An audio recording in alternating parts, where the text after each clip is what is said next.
एक तो राजा धर्मराज युधिष्ठिर थे और कौरव की तरफ कौन था धर्म में? बोले विदुर जी महाराज। जब कौरवों को विदुर जी महाराज ने त्यागा तो वो क्या हो गए? धर्महीन हो गए, तो उनका पतन निश्चित हो गया। इसलिए हमें हमेशा कर्म तो करना चाहिए, परंतु धर्म को लेकर कर्म करना चाहिए। महाराज, कई लोग कहते हैं कि हम तो अपने बच्चों के लिए कमा रहे हैं, यहाँ पर ऐसे मिल जाएंगे। महाराज इतनी फैक्ट्रियां क्यों चला रहे हो? बोले हम अपने बच्चों के लिए। अरे मैंने कल बताया था ना धुंधकारी की कथा में, कोई गारंटी नहीं है कि आपका बच्चा सुपुत्र होगा अथवा कुपुत्र होगा। हमारे यहाँ एक कहावत है कि पूत सपूत तो क्यों धन संशय, पूत सपूत तो क्यों धन संशय। यदि आपका पुत्र सुपुत्र है तो उससे आपके धन की कोई आवश्यकता नहीं है। वह अपने बल पर, अपनी बुद्धि पर, अपने विवेक पर महाराज कई फैक्ट्रियां खड़ी कर दी। यदि आपका पुत्र कुपुत्र है, कुपुत्र मतलब नालायक है, तो आप कितने भी उसके लिए महाराज जमीन इकट्ठी कर जाओ ना, वो 2 नंबर के काम में गोविंदाय नमो नमः कर देगा। महाराज हाँ, धन कमाना अच्छी बात है, कर्म करना अच्छी बात है, परंतु हमें हमेशा अपने लक्ष्य को याद रखना चाहिए। महाराज कि हम इस पृथ्वी पर आए क्यों हैं? कई लोग तो कहते हैं महाराज यदि कर्म नहीं करेंगे तो खाएंगे क्या? आहारम आहारार्थम कर्म कुर्यात् मनुष्य। बोले हम कर्म इसलिए करते हैं कि खाते हैं। तो बोले महाराज खाते क्यों हो? कहा खाते इसलिए हैं कि हमारे प्राण जीवित रहे। बोले तो महाराज जिंदा क्यों रहना चाहते हो? जीवित क्यों रहना चाहते हो आप? बोले जीवित हम इसलिए रहना चाहते हैं कि जीते जी उस परम तत्व को प्राप्त कर लें।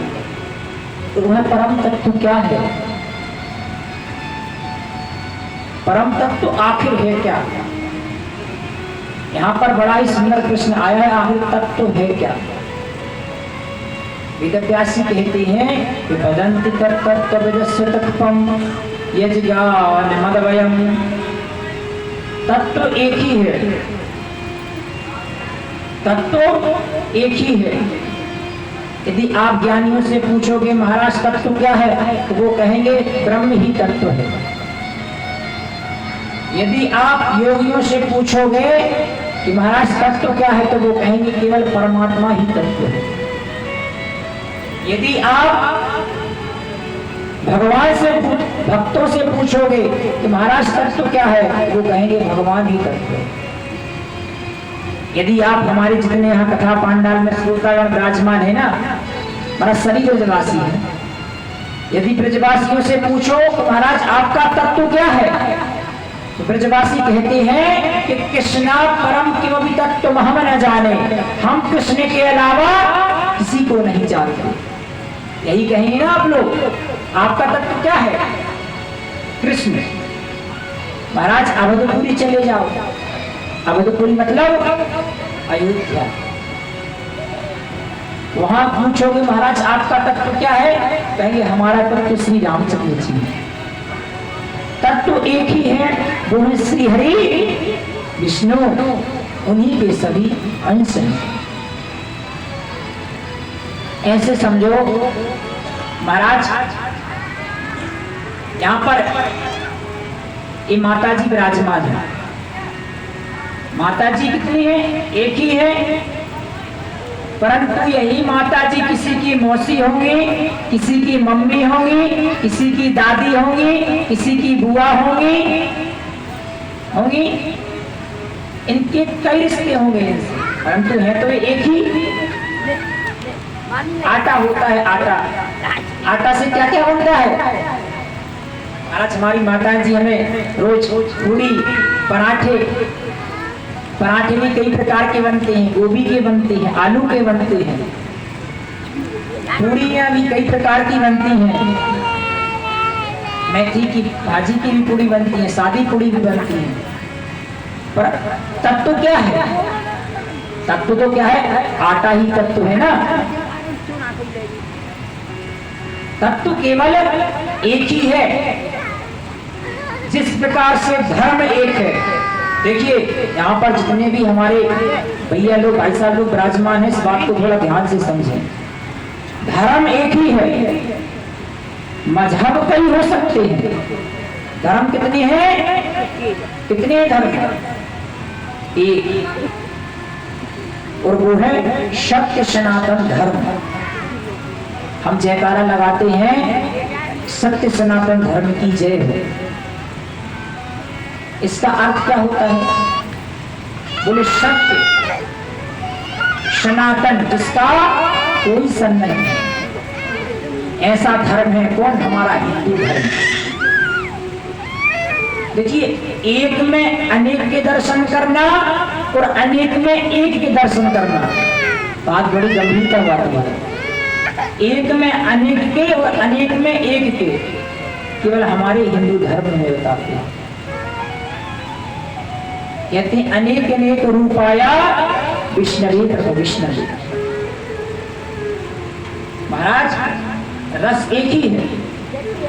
आप किसी भी मजहब को उठा के देख लो, धर्म को उठा के देख लो, वो धर्म केवल अपने, वो मजहब केवल अपने बारे में बताएगा।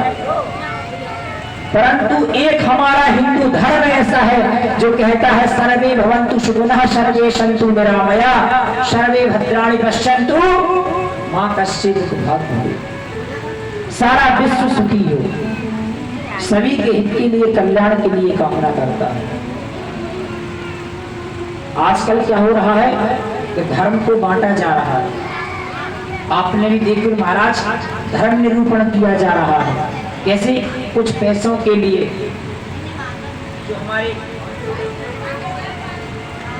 दूसरे वर्ण के भैया लोग हैं महाराज, यहाँ तो अपने यहाँ तो नहीं है, परंतु अन्य प्रदेशों में ऐसा देखा जाता है। आप न्यूज वगैरह देखते होंगे सभी लोग महाराज, गांव के गांव ईसाई हो गए, क्रिश्चियन हो गए। क्यों? ये हमारी विडंबना के कारण, हमारी गलती के कारण। देखिए, वर्ण कितने होते हैं? 4। कौन कौन से? ब्राह्मण, क्षत्रिय, वैश्य और शूद्र। ये चारों वर्ण किसकी संतानें हैं? भगवान की, भगवान के अंग से निकले हुए। हमारे नहीं, भगवान ने दायित्व अलग अलग सौंपा है, परंतु हमें जातियों में कन्वर्ट नहीं होना है। कहते हैं कि कंधे से ऊंची छाती नहीं होती और धर्म से बड़ी कोई जाति नहीं होती। अरे, जब दीपक ही नहीं रहा तो क्या करोगे बाती का, और जब हिंदू धर्म ही नहीं रहा तो क्या करोगे जाति का। हमारा आपसे निवेदन है, कई लोग देखने को मिलता है महाराज कि कोई नीची जाति का है तो उसे नीचा दिखाते हैं। ऐसा नहीं करना चाहिए। धर्म एक ही है, भगवान एक ही है, हमें केवल देखने की जरूरत है। भगवान हर जगह व्याप्त है। बाबा कहते हैं कि हरि व्यापक सर्वत्र समाना, हरि व्यापक सर्वत्र समाना, जगति कोई नहीं जाना, जगति कोई नहीं जाना। हरि व्यापक सर्वत्र समाना, प्रेम से प्रकट हो ही न जाना। भगवान हर जगह व्याप्त है, यत्र तत्र। देखिए, प्रहलाद जी की निष्ठा किसमें थी? किसमें थी प्रहलाद जी की निष्ठा? खंबे में थी। भगवान खंबे में भी आ गए। महाराज, हमें केवल अपना भाव दिखाना है, भगवान वहीं प्रकट हो जाएगा। पर एक बात और है, केवल आप मानव तन में ही भगवान को प्राप्त कर सकते हैं। बाबा कहते हैं बड़े भाग्य मानस तन पावा सुर दुर्लभ शब ग्रंथि गावा। बड़े भाग्य से मानव देह प्राप्त होता है, इसे व्यर्थ ना करें। हम और आप क्या करते हैं? महाराज प्रातः काल उठे, उठकर स्नान ध्यान किए, स्नान ध्यान करके ना भगवान का नाम लेना, ना भगवान की पूजा पाठ करना, ऐसे समाज में देखने को लोग मिलते हैं। अपने व्यापार के लिए निकल दिए और व्यापार करते करते एक दिन गोविंदाय नमो नमः ऐसे देखने को मिलते हैं समाज में लोग, जिन्होंने अपने जीवन पर्यंत कभी भगवान का नाम नहीं लिया, केवल अपने परिवार वालों की सेवा करते हैं। देखिए एक गधा होता है, गधा तो सभी ने देखा होगा।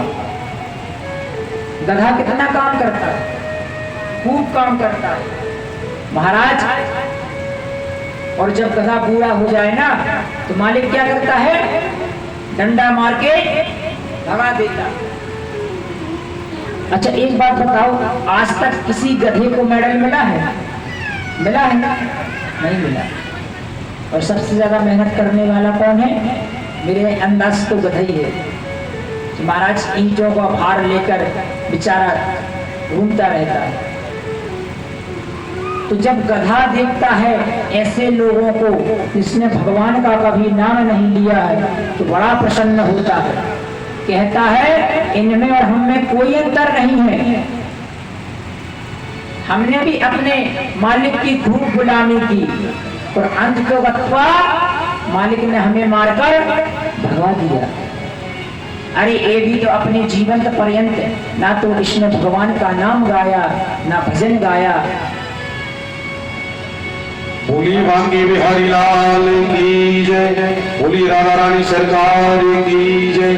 आइए बड़ी भाव के साथ में नाचते हुए झूमते हुए राधा रानी चरणों में चलेंगे। कि राधा रानी को हमारी श्यामा प्यारी को श्री से श्री से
बोली राधा रानी सरकार की जय जय श्री राम है, जय जय श्री राम है।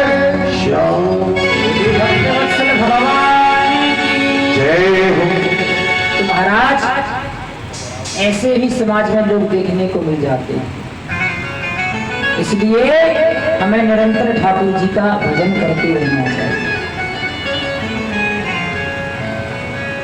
सनक जी महाराज ने एक प्रश्न पूछा है, सूत जी महाराज से कहा, महाराज यह श्रीमद् भागवत की रचना किसने की और क्यों की और कब की?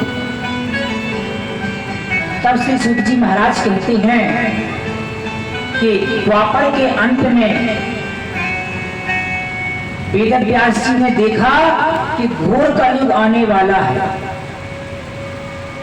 तो बोले क्या किया जाए कलयुग में आने के लिए?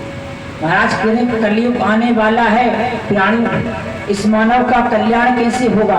तो उन्होंने 17 पुराणों की रचना कर दी, 4 वेद लिख दिए।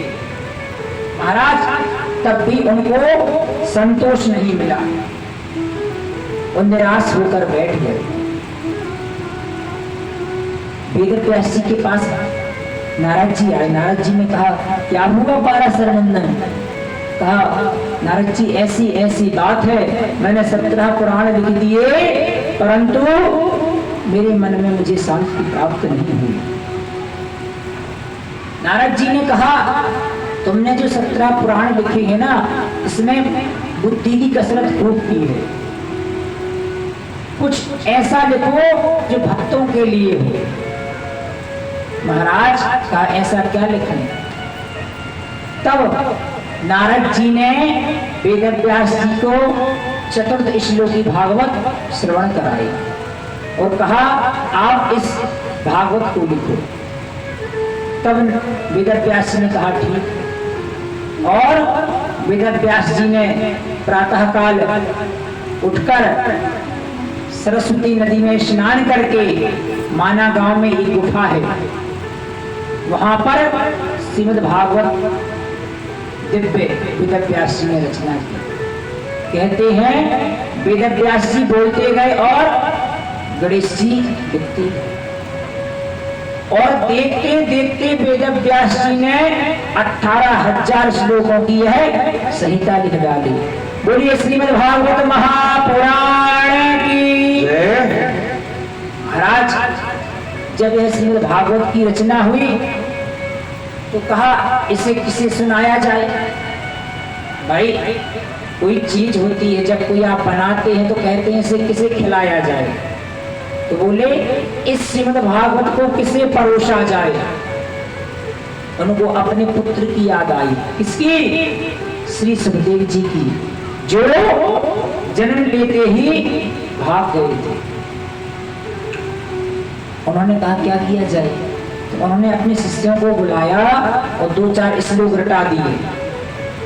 और कहा जाओ इन 2-4 श्लोकों का यत्र तत्र गायन करो। महाराज वो शिष्य उन श्लोकों का गायन करने लगी जंगलों में। परंतु कहते हैं जैसे ही वह श्लोक श्री सुखदेव जी के कान में पड़े तो श्री सुखदेव जी समाधिस्थ थे, ब्रह्म का ध्यान कर रहे थे, उनकी समाधि खो गई। 2 श्लोक हैं, एक में भगवान के स्वरूप का वर्णन है, दूसरे में भगवान के स्वभाव का वर्णन है। पहला श्लोक है, शिष्य कहते हैं कि बरहा पीडम नटवर वपुः कर्णयो कर्णिकारम। बरहा पीडम नटवर वपुः कर्णयो कर्णिकारम। भगवान का स्वरूप कैसा है, भगवान कैसे है? बोले भगवान सायंकालीन गायों को चराते हुए बरहा पीडम नटवर वपुः कर्णयो कर्णिकारम। महाराज हाथों में है बेड़ो, साथ है वृक्ष की धेनु और पैरों में लगी है वृक्ष की रेणु। भगवान ऐसे श्री कृष्ण श्री धाम वृंदावन में प्रवेश कर रहे हैं। जब भगवान की सुंदरता का वर्णन किया गया तो महाराज श्री सुखदेव जी महाराज उठकर चलने लगे। बोले आहा कितने सुंदर हैं इनके भगवान। परंतु जैसे ही थोड़ी आगे बढ़े तो लौट गया। बोले क्यों? बोले सुंदर ही तो है, न जाने स्वभाव कैसा हो। देखिए व्यक्ति कितना भी सुंदर हो, यदि उसका स्वभाव अच्छा नहीं हो, उसका नेचर अच्छा नहीं है तो महाराज सब गड़बड़ है। व्यक्ति का स्वभाव इम्पोर्टेंट रखता है, ना कि उसकी सुंदरता।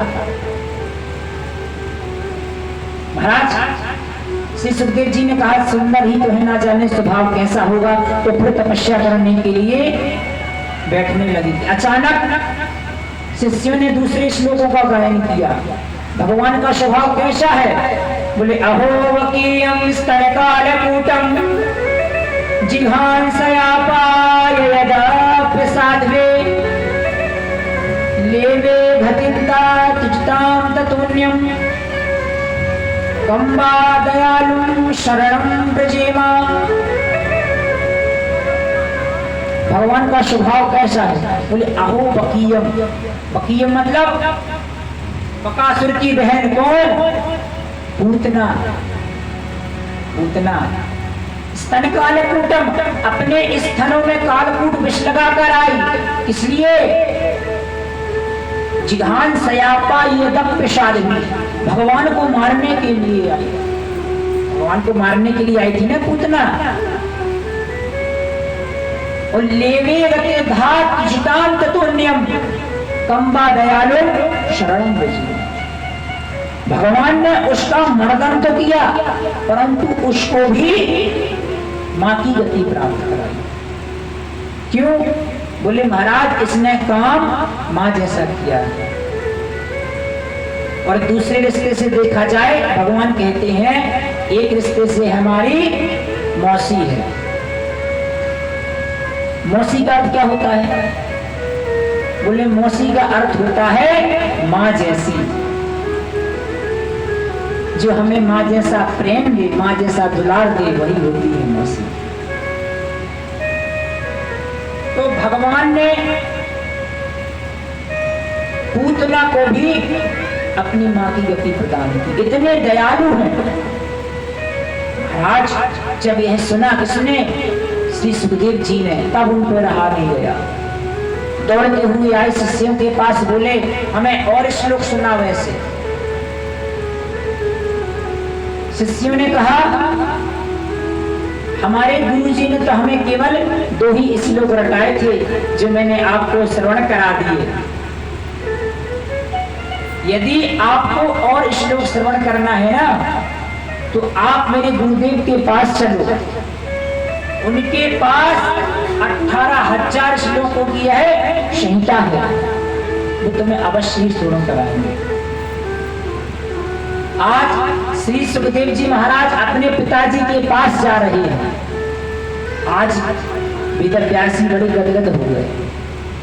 देखिए जो पुत्र जन्म लिया था जब श्री सुखदेव जी ने, तो महाराज जन्म लेते ही भाग दिए थे।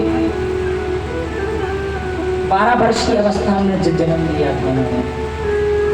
आज वही भगवान की कृपा से महाराज श्री सुखदेव जी महाराज लौट कर आ गए पिताजी और कहते हैं वेदव्यास जी ने श्रीमद् भागवत अपने पुत्र श्री सुखदेव जी को श्रवण कराया और श्री सुख जी कहते हैं समय आने पर यही श्रीमद् भागवत श्री सुखदेव जी ने गंगा तट पर राजा परीक्षित को श्रवण कराया। इनके मन में एक प्रश्न उठा, सौनक आदि ऋषियों के बोले भैया श्री सुखदेव जी तो माया से परे थे, परमहंस थे, इसलिए वेदव्यास जी ने कथा श्रवण कराई, परंतु श्री सुखदेव जी ने राजा परीक्षित को कथा श्रवण क्यों कराई? तब श्री सुख जी कहते हैं कि यह महाभारत काल की बात है कि यदा मृदे कौरव संजयानाम वीरे स्वतो वीरगतिं गतेषु ब्रकोदरा विदग्धा विमर्शा भगनो रुदंडे धृतराष्ट्रपुत्रे। यदा मृदे कौरव संजयानाम, महाभारत की उस समय की बात है जब सारे कौरव मारे जा चुके थे, केवल दुर्योधन जीवित था, वो भी अपनी अंतिम सांसें ले रहा था। महाराज भीम ने अपनी गदा से दुर्योधन के दोनों जांघों को तोड़ दिया था, उद्दंड कर दिया। कुरुक्षेत्र की भूमि में भीम पांडवों सब तो चलेगा, परंतु दुर्योधन खूब रो रहा था कि अचानक दुर्योधन के पास अश्वत्थामा आया। अश्वत्थामा ने देखा तो बड़ा दुखी हुआ, कहने लगा मित्र, मैंने तुम्हारा राज्यपाट देखा है, मैंने तुम्हारी प्रतिमा देखी है महाराज, मैंने तुम्हारा वैभव देखा है और आज तुम्हारी है दुर्दशा। बोलो मैं तुम्हारे लिए क्या कर सकता हूं?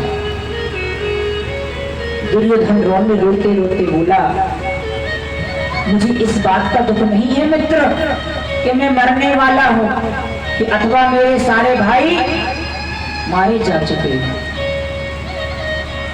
मुझे इस बात का दुख है कि हम 100 भाई थे, 100 के 100 मारे गए, परंतु वो 5 पांडव थे, वो 5 पांडव अभी भी जीवित। यदि 5 पांडवों में से यदि एक पांडव भी मर गया महाराज, तो मुझे खुशी हो जाएगी, मेरी आत्मा को शांति मिलेगी। अश्वत्थामा ने यह सुना, कहा बस इतनी सी बात, तुम एक पांडव की बात करते हो, मैं प्रतिज्ञा करता हूं, मैं तुम्हें वचन देता हूं, मैं 5 पांडवों के सिर काट के तुम्हारे पास ले आऊंगा। अब तो महाराज दुर्योधन बड़ा खुश हुआ, अश्वत्थामा चल दिया और रास्ते में सोचते जा रहा है सायंकाल में कि जिन पांडवों ने सारे कौरवों को मार दिया, आखिर में उन्हें मारूंगा कैसे? रास्ते में चलते चलते उसे काक उल्लूक न्याय सूझा। काक उल्लूक न्याय मतलब उसने देखा कि एक वृक्ष के ऊपर एक चिड़िया के बच्चे हैं और एक उल्लू उन चिड़िया के बच्चों को रात्रि में मार रहा है। उसने भी यही किया। महाराज जहां पर पांडव सो रहे थे वहीं पर अश्वत्थामा पहुंचा और आज हमारी द्वारिकाधीश ने ऐसी लीला रची कि सभी पांडवों को लेकर दूसरी जगह चले गए और जहां पर पांडव सोते थे ना, वहीं पर पांडवों के 5 पुत्रों को लिटा दिया। देखिए जो 5 पांडवों के पुत्र थे ना, वो पांडव जैसे दिखते थे। महाराज भगवान तो चले गए 5 पांडवों को लेकर। अश्वत्थामा आया। अश्वत्थामा ने सोचा कि पांडव है, उसने सोचते हुए 5 बच्चों का सिर काट दिया और महाराज दुर्योधन के पास ले गया। जैसे ही दुर्योधन के पास ले गया तो दुर्योधन बहुत खुश हुआ पहले तो, परंतु दुर्योधन ने जैसे ही नजदीक से देखा, पास से देखा, महाराज दुर्योधन रो पड़ा। कहने लगे अश्वत्थामा ये तूने क्या किया? बोले क्यों? बोले पांडव नहीं, पांडव के पुत्र हैं। और महाराज दुर्योधन कहने लगा अभी तक तो मेरे वंश में कोई पानी देने वाला था, परंतु अब तो कोई भी पानी देने वाला नहीं बचा। और दुर्योधन ने अपने प्राण त्याग दिए। अश्वत्थामा घबराया, कहने लगा यदि पांडव जीवित हैं तो मुझे छोड़ने वाले नहीं हैं। कहते हैं जैसे ही यहाँ पर द्रौपदी मैया को पता चला कि हमारे 5 पुत्र मारे गए हैं, तो द्रौपदी मैया रोने लगी और विलाप करने लगी। द्रौपदी मैया कहती हैं कि माता शिशूनां निधनं श्रुतानां निशम्य घोरं परिताप्यमाना तरारुदबाष्पकुला कलाक्षी तां शान्तयन्नाह किरीटमाली। माता शिशूनां, देखिए किसी माता के 5 पुत्र मार दिए तो उस माता पे क्या बीतेगी? फूट फूट कर आज द्रौपदी मैया रोने लगी। महाराज जैसे ही पांडवों को पता चला तो पांडवों ने भी कहा जिसने भी यह कुकर्म किया है मैं उसे छोड़ने वाला नहीं हूं। महाराज अर्जुन ने प्रतिज्ञा ले ली कि जिसने भी मेरे बच्चों को मारा है मैं उसे अवश्य ही मृत्यु दंड दूंगा। और चल दिए कहा? अश्वत्थामा के पास। अश्वत्थामा को जैसे ही पता चला कि अर्जुन आ रहा है तो अश्वत्थामा ने ब्रह्मास्त्र छोड़ा। अश्वत्थामा ने ब्रह्मास्त्र छोड़ा। भगवान ने अर्जुन से कहा तुम भी ब्रह्मास्त्र का प्रयोग करो। महाराज अर्जुन ने ब्रह्मास्त्र को छोड़ा। भगवान ने दोनों ब्रह्मास्त्र आपस में साथ कराए। अश्वत्थामा के पास गए। अर्जुन ने कहा भगवान इसका क्या किया जाए प्रभु? भगवान ने कहा मार दो ये। बोले मैं इसे मारूंगा तो जरूर, परंतु द्रौपदी के सामने मारूंगा। और क्या किया? महाराज अश्वत्थामा को बंदी बनाकर द्रौपदी मैया के सामने ले आया। महाराज जब द्रौपदी मैया ने अश्वत्थामा को देखा, अश्वत्थामा के चरणों में गिर गई। कहने लगी इसे छोड़ दो। क्यों? कहा यह गुरु पुत्र है। देखिए अश्वत्थामा किसका पुत्र था? किसका पुत्र था? द्रोणाचार्य का। और 5 पांडव के गुरु कौन थे? द्रोणाचार्य। इसलिए इसे छोड़ दो, यह ब्राह्मण है और हमारा गुरु पुत्र भी है। देखिए जो आपके गुरु है ना, तो गुरु का पुत्र भी गुरु होता है। इसे मत मारो। अर्जुन ने कहा यदि आप छोड़ दोगी ना तो मैं इसे छोड़ने वाला नहीं हूं। अर्जुन ने भगवान से कहा क्या किया जाए प्रभु आप बताओ। भगवान कहते हैं कि ब्रह्म बंधुर न हंतव्यम आदताई बदारहा मयि भय मापनातम परिपाहि शासन। ब्रह्म बंधुर न हंतव्यम, देखिए कभी ब्राह्मण की हत्या नहीं करनी चाहिए। बड़े ध्यान से समझना इस बात को। ब्रह्म बंधुर न हंतव्यम, कभी ब्राह्मण की हत्या नहीं करनी चाहिए। और आतताई बता रहा, आतताई को छोड़ना भी नहीं चाहिए। भगवान ने जब ये दोनों बात प्रस्ताव रखी तो अर्जुन कहने लगे अरे भगवान आप टेढ़े हैं और आपकी बातें भी टेढ़ी।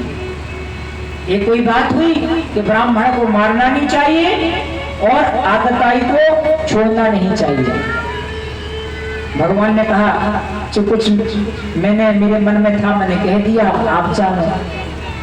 भगवान कहते हैं गीता में, अर्जुन को तुरंत याद आया कि संभावतस्चा कीर्तिर् मरणादि रक्षते, किसी प्रतिष्ठित व्यक्ति का अपमान कर दिया जाए तो उसे 100 मृत्यु के बराबर है। यदि किसी ब्राह्मण ने कुकर्म कर दिया तो यहाँ पर सज्जन प्रतिष्ठित व्यक्ति बैठा हो, यदि उसने खूब बड़ा पाप कर दिया, यदि आप उसे लज्जित कर दोगे ना तो उसे 100 मृत्यु के बराबर है। जब जब वह उसको याद करेगा, उस किसको, महाराज हमने ऐसा पाप किया था और हमें लज्जित हुए थे, तब तब वह रोज मरेगा। मानस में बाबा कहते हैं संभावित कहूं अपजस लाहू मरण कोटिशम दारुण दाऊ। किसी प्रतिष्ठित व्यक्ति का अपमान कर दो 100 मृत्यु के बराबर है। महाराज अश्वत्थामा का अपमान कर दिया, शिखा पकड़कर घर से बाहर निकाल दिया और उसकी जो मणि थी उसे छीन लिया। जब मणि को छीन लिया तो महाराज अश्वत्थामा को भगा दिया। और यहाँ पर और कोई तो जीवित था नहीं पांडव के वंशज में, उत्तरा के गर्भ में एक शिशु पल रहा था। अश्वत्थामा ने वही किया, महाराज उस शिशु के ऊपर ब्रह्मास्त्र छोड़ा। तो जैसे ही ब्रह्मास्त्र छोड़ा, उत्तरा ने देखा कि कोई तेज आ रहा है जो मेरे गर्भ को नष्ट कर देगा। उत्तरा चिल्लाई कि पाही पाही महायोगिन देव देव जगत, हे प्रभु मुझे बचाओ, हे प्रभु मुझे बचाओ। महाराज भगवान के चरणों से लिपट गए। देखिए, यदि आपको जीवन में सफलता चाहिए तो आपको भगवान के आश्रय अवश्य ही लेना पड़ेगा। संत गाते हैं, कहते हैं मुझे चरणों से लगा ले मेरे श्याम मुरली वाले, मुझे चरणों से लगा ले मेरे श्याम मुरली वाले, मुझे चरणों से लगा ले मेरे श्याम मुरली वाले।